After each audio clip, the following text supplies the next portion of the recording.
Hey, this is Mike Morrison, and this is the Panther Power Hour. Motivational speaker. This young man played in the NBA. We usually have NFL football players, but today we're fortunate enough to have a former NBA player, Michael Morrison, who attended Loyola University, two-time first-team ECAC conference player, 1988 preseason player of the year in his conference in college. His pro career, he played for the Phoenix Suns, the Washington Bullets, and the Dallas Mavericks in his career in 1993. But we're very fortunate to have a guest speaker, and please give him your utmost attention and be classy like you always are at Pikeville High School. And also, at the end, we will dismiss seniors. Will be first to leave. Okay, we will dismiss in class order. So, without further ado, Michael Morrison.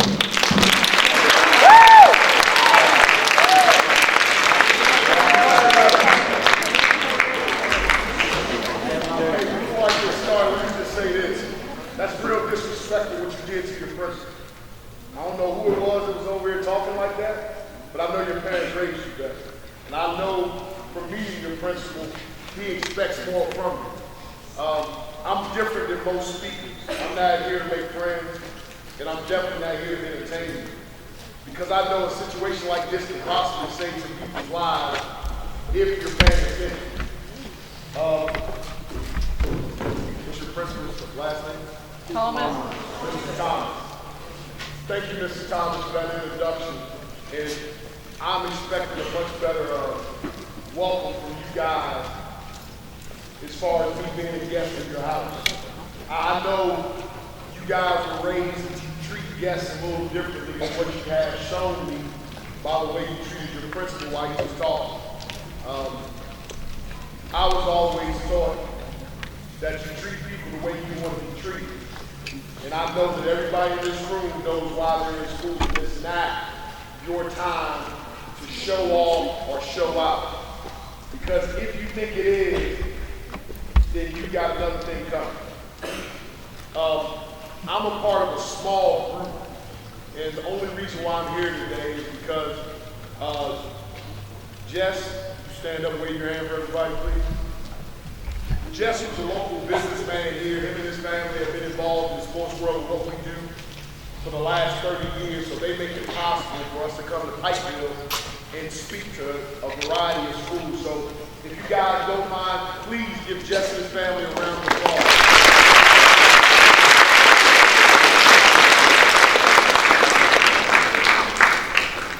I want to thank again all the administrators and all the teachers who gave them their time, because I know academic time is very important.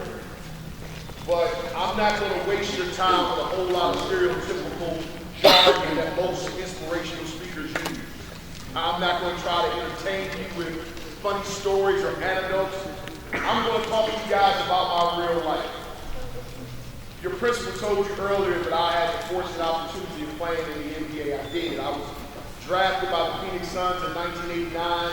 I went on to play 4 more years with 5 different teams. I played with the Suns, the Washington Wizards, Philadelphia 76ers, Orlando Magic, and then I finished in 2003 with the Dallas Mavericks.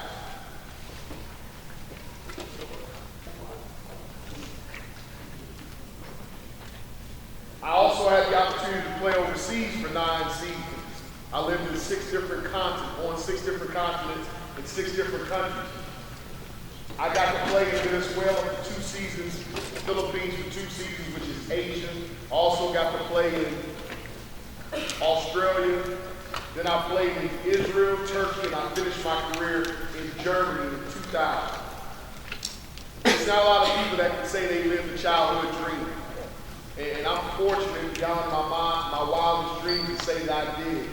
To say that from the age of 5, I started dreaming of being a professional athlete, and then to look back 13 years later and say that I played that game and got paid to play a game is absolutely positively amazing. But the part of my story which is beneficial to you is who really is Mike Morrison.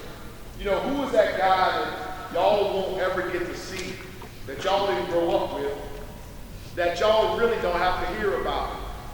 Because see, I can stand here right now and just say, hey, you know, I was a professional athlete. Now, I made it to the Hall of Fame. in both my college and for the Basketball Hall of Fame in Springfield. I could say that I'm the first player from my college's history ever to get drafted.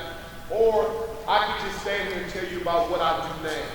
Now I work for a company called Nike, and I get the privilege to travel around the country with some of the greatest athletes, like Kevin Durant, LeBron James, and I work with Kyrie Irving, and have worked with Kobe Bryant in the past.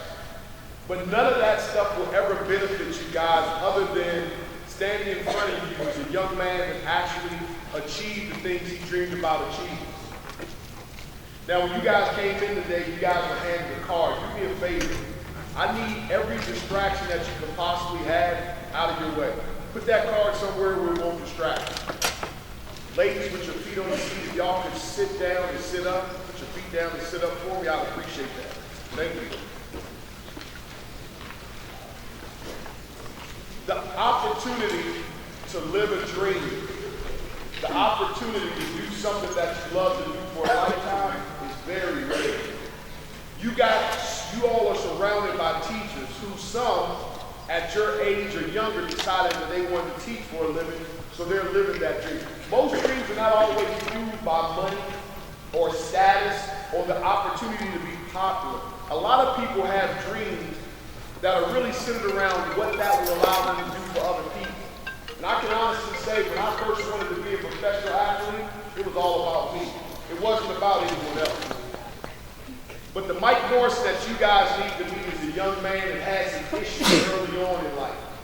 I have the privilege of peeling back this onion of my life. And at times when I peel it back, just like cutting the onion, I may start to cry. But I'm not crying because I'm sorrowful, because I'm angry. I'm crying because I'm reliving some parts of my life that are hurtful, that are painful. And I hope that none of you guys emulate what I've done, and I hope none of you guys would place yourself in a position to become that person that I once was. Now let me just ease your mind for a second. This is not going to be some story about the typical black athlete that grew up in the ghetto and used basketball to fuel his fire to get away from the hood. No, I didn't grow up in the hood.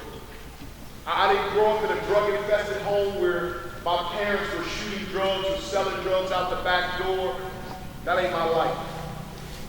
I didn't grow up in a neglected home where I didn't have the necessities of life, food, clothes, and shelter.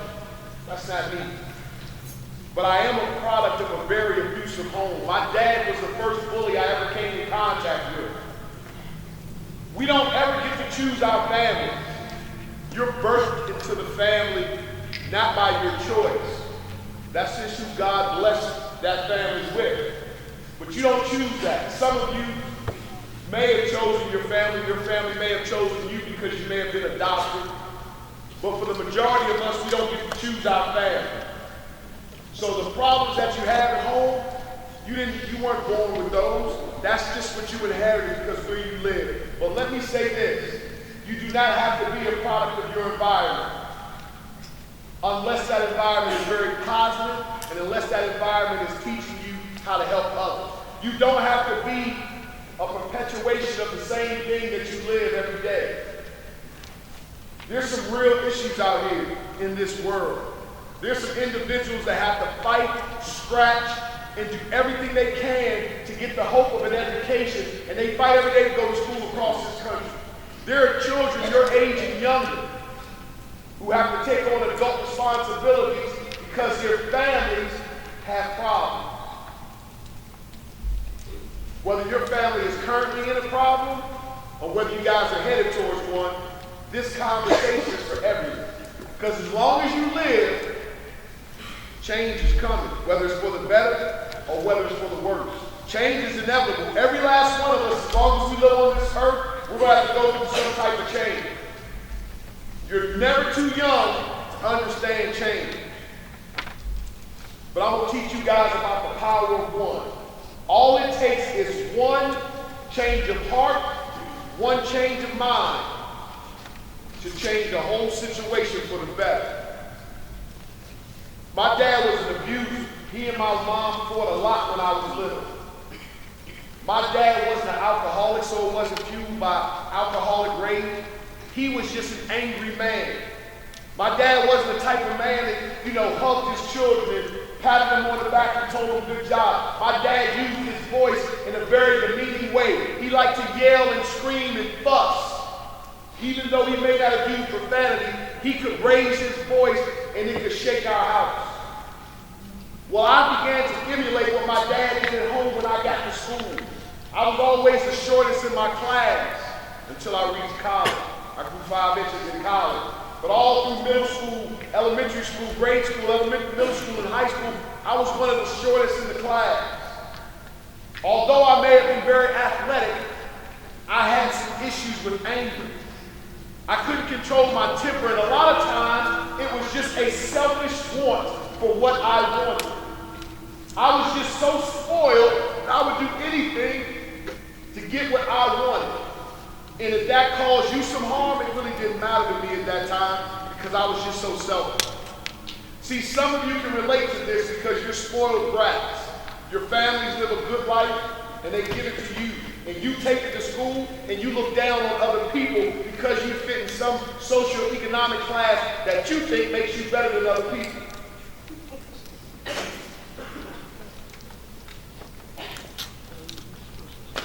My grandmother taught me a valuable lesson, and she said, don't you ever look down on another person or to think that you're less advantaged or more advantaged than others. There's 24 hours in every day. There's 7 days in every week. And if you choose to waste your 24 hours in your 7 days, that's your fault, nobody else's. So don't look for a handout. If you made the most of those 24 hours, in the most of those 7 days, don't think you're better than anybody else because it takes one mistake during those days that can change and alter that situation forever. So I would go to school and I would bully my friends. Call them names, push them, pick fights with them. I did all those things that you guys do now on the internet. I did it face to face. And I'm not bragging or boasting because I hurt a lot of people's feelings. It's a terrible feeling when you realize you have to use your mouth to tear people down. That's not a good feeling, especially when you know you're hurting other people. You guys live in a world today where everything is done via text or via instant message. Nothing's done face to face. We live in a technologically advanced world. You can get anywhere you want to with a click of a button in less than a couple of milliseconds. I can shoot an email to 500 people at once and tell them about my feelings and never have to have what they call critical confrontation. A critical confrontation is when you stand in front of somebody that has hurt you or wronged you and tell them how you feel. Most of you would cower at that opportunity. Why? Because it's not comfortable. One of the most uncomfortable situations I ever faced in life was when I was 11 years old. I had bullied 3 of my friends and made them break into a recreation center so we could continue to play a game that ended because the recreation center closed. After we broke in, we thought we were just big guys. We were 11, getting ready to go to the 6th grade. We thought we had arrived because we did something illegal and we could boast about it. Well, the next morning when we got to the rec center, the cops were waiting on us. They put all of us in jail. My 3 friends, when questioned, told the truth. It was Mike's idea, it was Mike's plan. He threatened to beat us up or to do bodily harm to us if we didn't go along with his ideas and plans. Well, I was given a 2-year probationary sentence, supervised, and I had a record until I was 18. The saddest thing about that experience is it began to make me even more angry. Why? Sometimes we have to live the life that we chose by happenstance, not because we want to. People looked at me being arrested as a badge of honor, not like a shame or disgrace that I had placed on my family. So I went to school and I began to act out even more, arguing with teachers, cussing at teachers, pushing teachers, being very disrespectful. But in the back of my mind, I had this great granular dream of being a professional athlete, but that's not how pros act. I wasn't raised that way. My mom and my dad, although my dad was an extremely abusive person with his mouth, he always taught me the right things to do when in public. But I was just living a different life away from my parents. Not like you guys. When you guys are away from your parents, you're so respectful. You do everything your teachers ask you. Not when they ask you, but before. Why? Because you want to make sure you're honoring your parents the right way. See, I wasn't like you guys. I didn't have it all together. I had a secret that no one knew. But in the 7th grade, after getting fight after fight after fight, I was expelled from school. One of the conditions of my probation was I had to stay active or on a school roster. If I was out of school for more than 2 weeks, they would immediately put me in jail. So what had to happen is my parents had to find an alternative school for me to go to, or a school that would take me with my record. I was a felon. I had been suspended more than 10 times. I was kicked out of pretty much every class I ever went into, usually before the first 5 minutes, for being disruptive. I missed a lot of educational time because I couldn't control me. Let me explain something to you guys. Y'all realize that you're not born winners or losers, but every last one of you are born choosers. If it's your choices, you can either choose to follow your emotions, do the things that your friends laugh at, play with each other's hands, talk about each other, whisper to each other, pass notes, play on your phone while people are talking. Those are emotional decisions. Or you can make educated choices. Those choices that are shaped by the lessons you've learned from older brothers and sisters, or simply following the instructions of your teachers. Those persons who set certain structures up for you so that you can have the best opportunity to be successful. It's your choice. Will you choose emotionally, or will you choose through your education? I was making a lot of emotional choices because I had a secret. I had so much pride that when I would struggle in school, I wouldn't ask for help. It wasn't cool to ask for help, and I was too concerned about being accepted as opposed to doing what I had to do to get the greatest education possible. The power of one. You should only go through each grade one time, not twice. Every step of your life is a building block to the next stage, and that stage should take you higher. That's why the grades go from 1 to 12 and that 12 to 1. They want to take you higher. You go to college not just to have a party and have a good time, but to get an education that will set you up for life so you can work a job that you choose, not one that you have to because it's the only one available. See, when I got kicked out of school and placed in this alternative school, they tested me. When they tested me, they found out that although I was an 8th grader by age and by year, I was actually only doing 3rd and 4th grade work. I couldn't read, y'all. I was functionally illiterate. Why?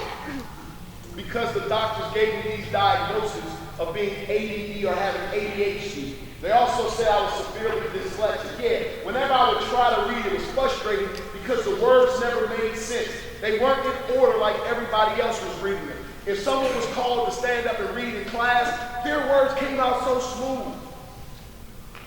I know you guys have laughed at people that have stood there trying to read something and they stumble over a word or two. And it was those laughs that infuriated me. I anticipated it.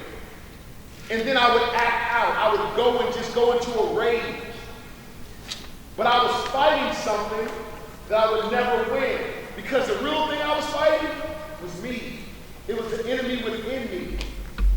It was my fault. I didn't take the time. I didn't get the help. I didn't ask the right question because I was ashamed. But there's nothing wrong with having to need help. There's nothing wrong with not having all the answers at your age. There's nothing wrong with not having all the answers at my age. Because as long as we live, we're going to continually be learning.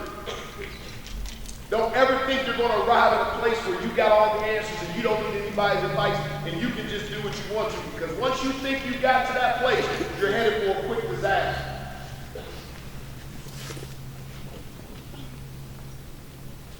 I have a young lady in my life. This young lady is my 21-year-old daughter. I have 4 kids. My oldest is 25, my middle child is 21, my baby girl is 7, and my son is 12. Y'all please say a special prayer for my son because those girls, they really treat him bad. Being the only boy in a home of all those women and your dad's on the road a lot, I might get home and his hair may be dyed purple. And he may be right now trying to take and wash makeup off his face. I don't know. Those girls are mean, especially the 7-year-old. She thinks that that's her play toy.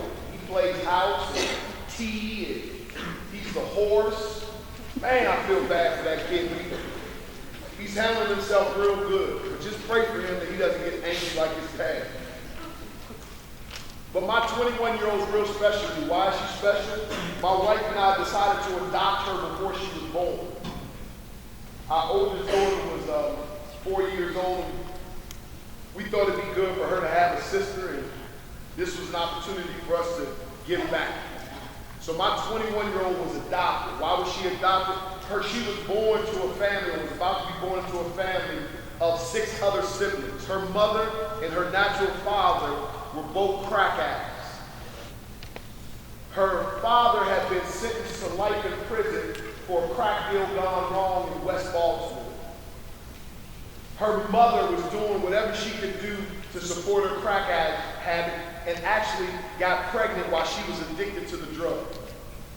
So my daughter was born 3 months premature. She weighed 2 pounds and 1 ounce. In the ECU, when we would go and pray for her, she was going through withdrawals. And I don't know if you've ever seen a child withdrawing from drugs, but it's the most horrific thing I've ever seen in my life.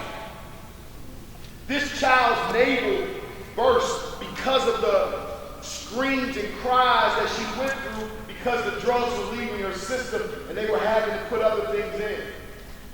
But I held that child for 3 months until she gained enough weight to come out of the ICU and come home with us.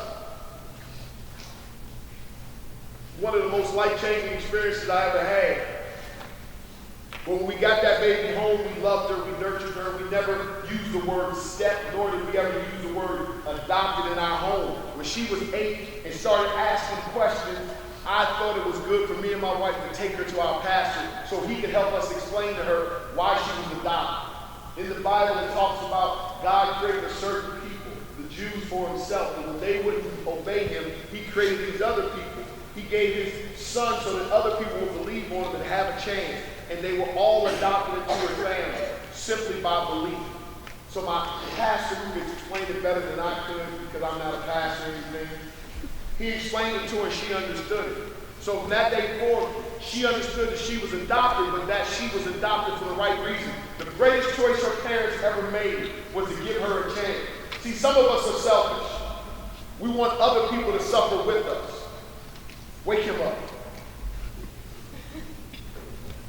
We want other people to suffer with us. We don't want to suffer alone, so we'll take other people down with us. You know you shouldn't be doing certain things on Friday night during the football game, but you want other people to do it with you so you don't feel alone. You know there's certain people you shouldn't be hanging with, but as long as your bestie, your BFF goes with you, it's all cool. Until something happens. Well, now my daughter's getting to be 11 and 12, and I'm seeing the crowd of kids that she's hanging around in middle school, and so I started having talks with her in the morning. I'm like, you got to remember your DNA. Everyone's DNA is different, and I don't know what will be your addiction or what will be that thing that can take you away from here, but I know my child has a DNA that can cause her to be addicted to some substances. So I'm telling her, be careful.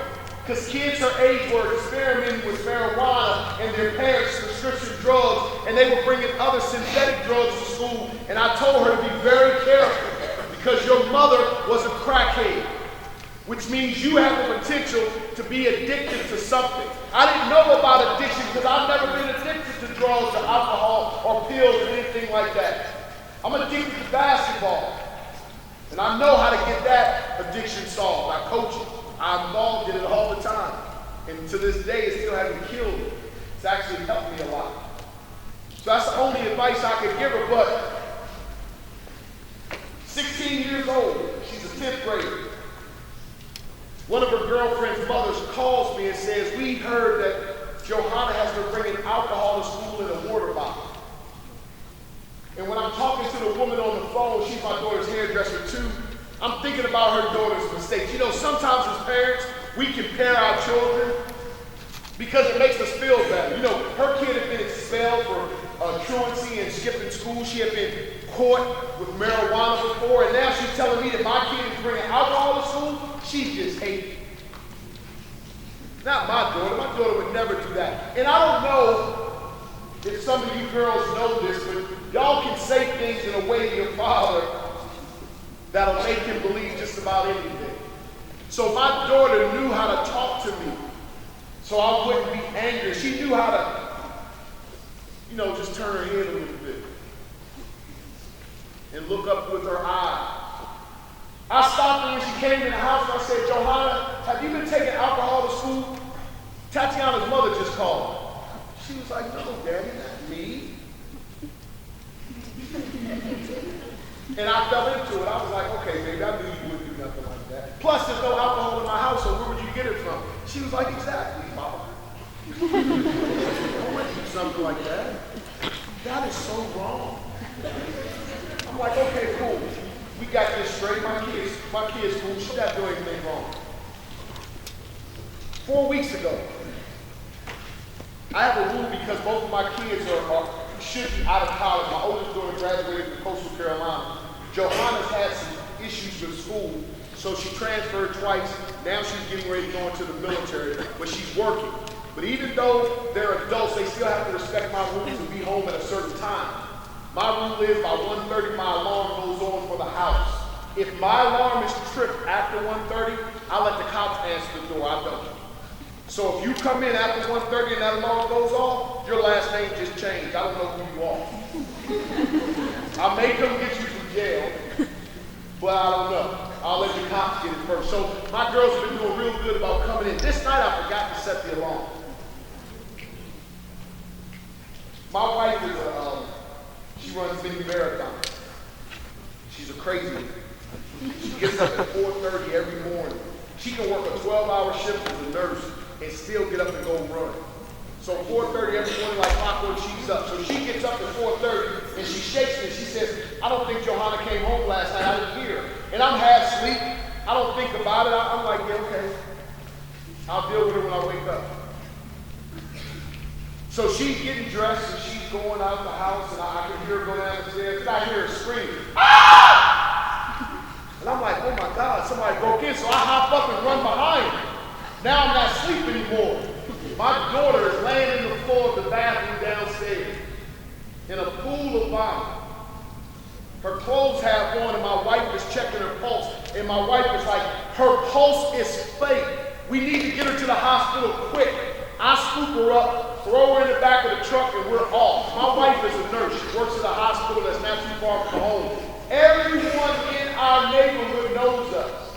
We're the athlete and the nurse. That perfect family. 4 kids, dog, nothing's ever wrong in the Morrison household. But now our business is out in the street. You can never think too highly of yourselves because there's always change. And sometimes you don't get to choose when it comes. I'm panicking, I'm sweating. I don't know what's wrong with my baby girl. I'm mad, but now I'm scared because I don't want to lose my daughter.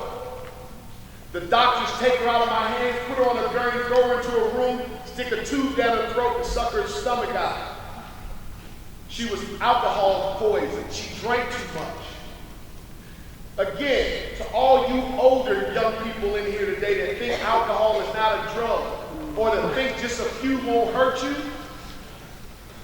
just don't put your family through what I had to go through. I cried so much that day because I felt like I had failed. Here I am, traveling around the world, telling people about choices, and I can't even help my own daughter. I went through the stages. I prepared her for this. I even gave her an out. If you're ever out with your friends and they're doing something that you disapprove of or you know that's going to get you in trouble, call me. I won't judge you. I won't yell at you. I'll put you in the car. We'll go home and we'll talk about it tomorrow. You don't have to worry about me yelling. See, I grew up in a house where my dad yelled. So I know how demeaning that can be. So instead of me yelling, let's talk about what happened. what led to this. But there's one thing you can say to me that will send me over the edge. When my daughter came to, I went in the room and I was like, baby, are you okay? And I'm hugging, I'm kissing her. I was like, you okay? She's like, yeah. I was like, good. We'll talk when we get home. I'm glad you're okay. Doctor dismissed us. We're riding home. My wife was looking at me like, when you going to say something? And I'm like, in a minute, I'll wait till we get home. So we get in the house. I was like, okay, let's sit down. So my daughter sits down. And I said, Johanna, now I want you to think about what you're about to say. Remember what I've always told you. Don't give me the answer I want to hear, but tell me what's true. Because if you tell me the truth, there's a very good possibility I may not be as mad. But if you give me a lie, and I have to find out by myself, I'm going to be angry. She's like, yes, sir. What happened? Why did you drink so much? She said the one thing that can infuriate, and I'm sure it infuriates any parent. I don't know. I tell you, I went from 0 to 100. I started turning potatoes. And I told her all her life from the time she was a baby, you don't know things because you don't ask. Why can I tell her that? Because I was illiterate, not by force, not by disease, but by choice, because I wouldn't ask for help.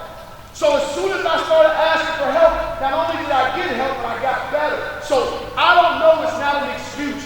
Tell me why you did this. She says, Dad, I got caught up with what everybody else was doing. I said, now that's the truth. How do you keep from getting caught up? You don't make emotional choices, and you're not around people that are doing things with no restraint. See, y'all are seeking freedom. Y'all don't want to be under people's rules. But these rules are saving your life. See, for me, when I met Mr. Hockenberry, he saw a kid that was functionally illiterate, and he knew I needed help. So he took the thing I loved and replaced it with what I needed. I needed discipline. I needed structure. I needed to be able to focus. So one chapel, I sat there and I focused. Mr. Hockenberry says you got to understand, your eyes have ears. If you look at the person that's talking to you, you'll learn twice as much as you ever learned, and you will get better. So I tried it, and I focused my attention on Andy Kaufman. And that day, Andy Kaufman said something that changed my life. He said, did you know that if any man be in Christ Jesus, he's a new creature? All the old things in life pass away, and all things become new. I got excited when I heard that word all. I shook Mr. Hockenberry and said, did you hear him? He said, yes, I did. I said, so if all things mean all things, if I believe in Christ, I don't have a record anymore, right? He's like, wait a second. It's not that easy. You still have a record, but you don't have to make those decisions that keep getting you in trouble. I was like, okay, that's stacked, that's 5, all those disciplinary issues I've had. If I believe in Christ, they go away, right? He was like, no, not that easy. But you don't have to keep repeating that behavior. It goes for everything in your life. If your family's dysfunctional and doing things wrong, you gotta have some type of faith that changes your atmosphere, that changes your environment, that changes your situation. If you're in a situation where you got a group of friends and they're just pulling you down further from where you're supposed to be, you gotta have a change. You gotta change something in your mind so you don't keep going down that road. Because let me tell you, my daughter was an ounce away from her life. But she is 21 years old and responsible for herself. My pastor had to tell me that because I beat myself up for weeks because of her choice. You are in control of your own destiny. You. Nobody else. These teachers give the lesson. It's up to you to understand.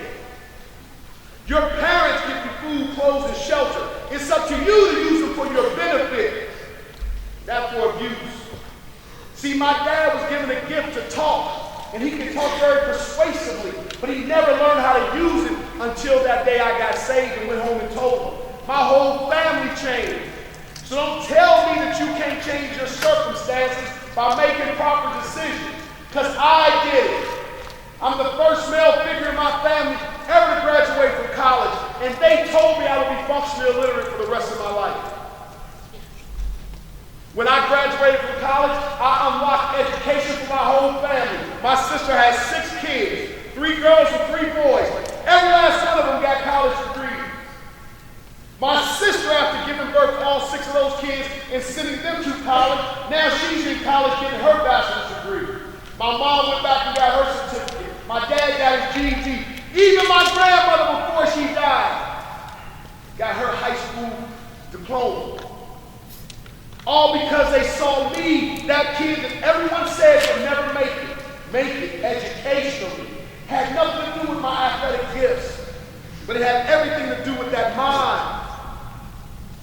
You have one responsibility in life right now, and that's to be students first.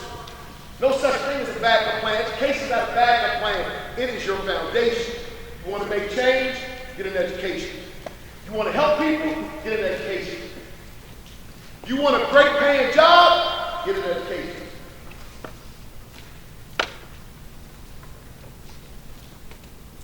You guys have the destiny of this world in your hand.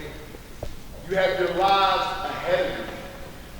Don't shortchange your gifts by taking shortcuts now with your friends. There is nothing that you're doing that's worth it if it's taking you away from your opportunities of education. Dream big dreams. I wanted to be a professional athlete, and I'm the first one in my family. I wanted to work for a company that would take care of my clothes, and I do. I love Nike because I don't have to pay for it. And it's cool stuff too. I love basketball. So I work in basketball for a living. I don't hate my job. My dad's anger when I was a kid was because he was undereducated and underemployed. He always was frustrated about why he had to go to work and what he had to do, but he didn't have the education to choose. You do. You've been told. You've been warned. Now it's something you can make a difference with. Listen, today, y'all heard something that should change your life. Yesterday, forget about it. That's history. Tomorrow, we have no idea. That's a mystery. But right now, right here, today is called the present. Why? Because it's a gift. A lot of people didn't wake up this morning. A lot of people went to sleep last night, didn't wake up this morning, but you did. Do something with your gifts. Change somebody's life. Pikeville High School and middle school, I appreciate your time and attention. You guys have been a great audience. Give yourselves a round of applause.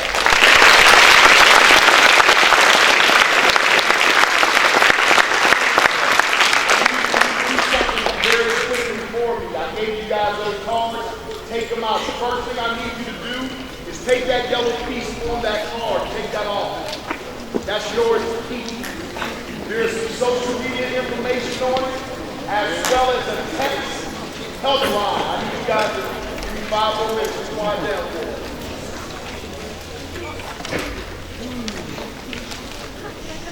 There's a text helpline, 313131. Maybe you or a family member, maybe a close friend needs some help with addiction, with other types of problems. Give them that call. Tell them to text them. They're professionals that'll help them. If you want to follow me on social media, it's in_spire_you. Inspire you. 2 underscores between in case inspire. Now, with that other card, I need you guys to fill out this information for me. You got a young man in this card. Okay. So the other card, I need you guys to fill this out for me. It says making positive choices. Under that, give me your information. Next to the picture, it asks for a comment. Something I said today, you heard and made sense to you, it resonated with you. It is inspiring you to want to do better. Give me a comment about what you just heard. Whether you like it or didn't like it, either way, constructive criticism is helpful. I do this for a living. I travel around the country speaking to your generation. I want to get better, so I need your encouragement as well as I need your constructive criticism. Because you're the audience we're trying to reach. Once you've done that, flip it on the other side, and you will see 3 boxes. One box says that you will check that. It says choose today. Choose to be drug-free. Check that. Choose to be alcohol-free. Check that. And then choose to chase your dreams. In that line where it says other, write down what you want to be when you grow up. Or write down what your dream is. And don't let anything keep you from that.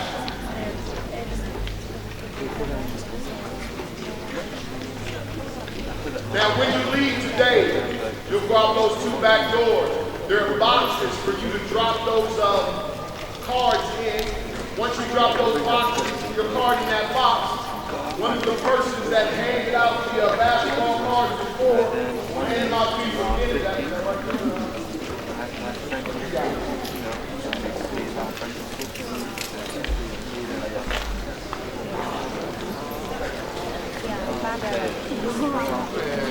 Now, real quick, keep it quiet. We got about 5 more minutes. Does anybody have any questions they'd like to ask me before I leave?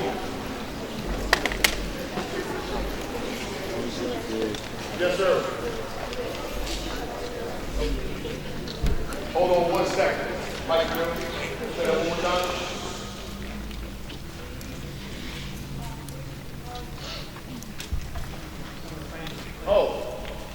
When I played in the NBA, of course, I played against Michael Jordan, Scottie Pippen, Larry Bird, Magic Johnson, Reggie Miller, Steph Curry's father, Dale Curry, guys like that in the era that I played. Any other questions? Yes, sir. And what college did you go to? I went to Loyola University in Baltimore, Maryland. There are 4 Loyolas. One of them is in Marymount. That's the one that's most famous for basketball. There's one in Chicago. There's another one in New Orleans. And then there's the school that I attended in Baltimore, Maryland. Any other questions?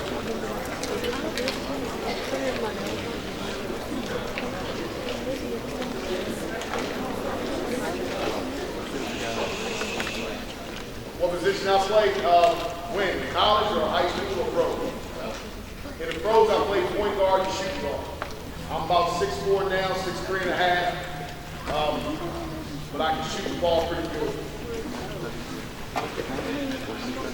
What's my position at night?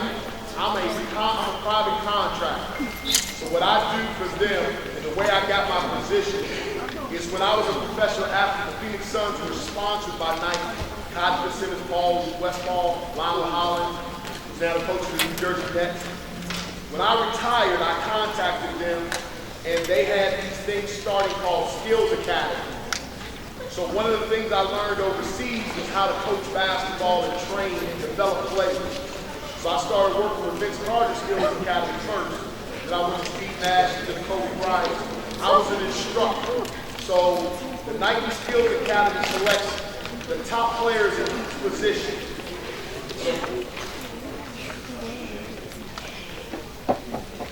So back then, Steve Nash would have the point guard, Kobe and Paul Pierce would have the shooting guard, Vince Carter would have the small forwards, Amari Stoudemire would have the fours, and then LeBron James would have a combination of all those positions. So what I've done is I've trained with those guys in teaching their specific skill sets to high school and college athletes.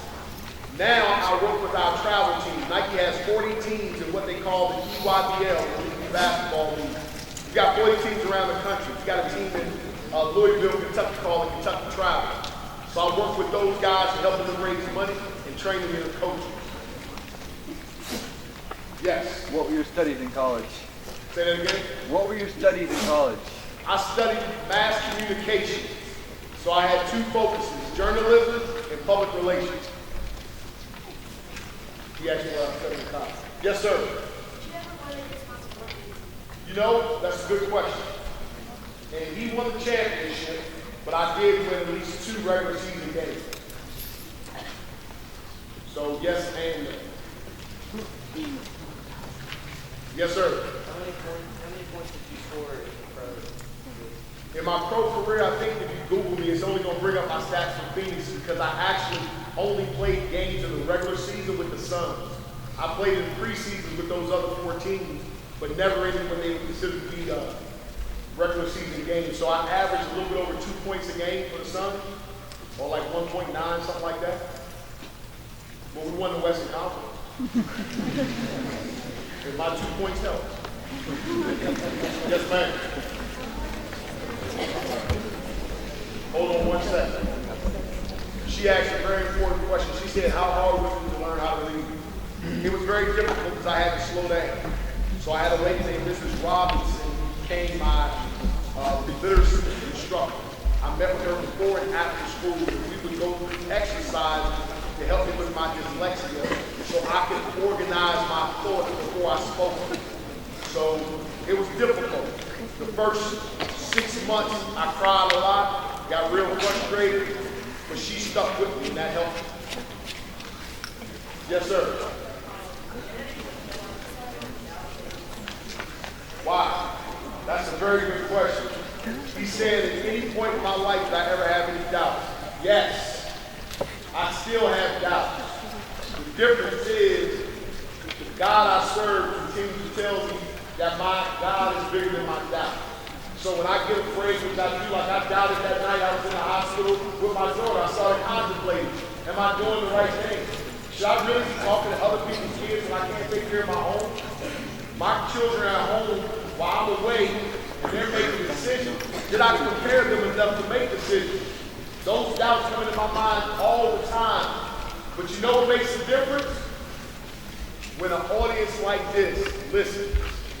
Not only listens, but when I get those response cards back and one person tells me, you inspired me, you helped me change my life, it makes it all worth it. Again, Pikeville, I want to thank you guys for your time and attention. Not only have you guys been a great audience, but you have inspired me to keep doing what I'm doing. Thank you so much, God bless you.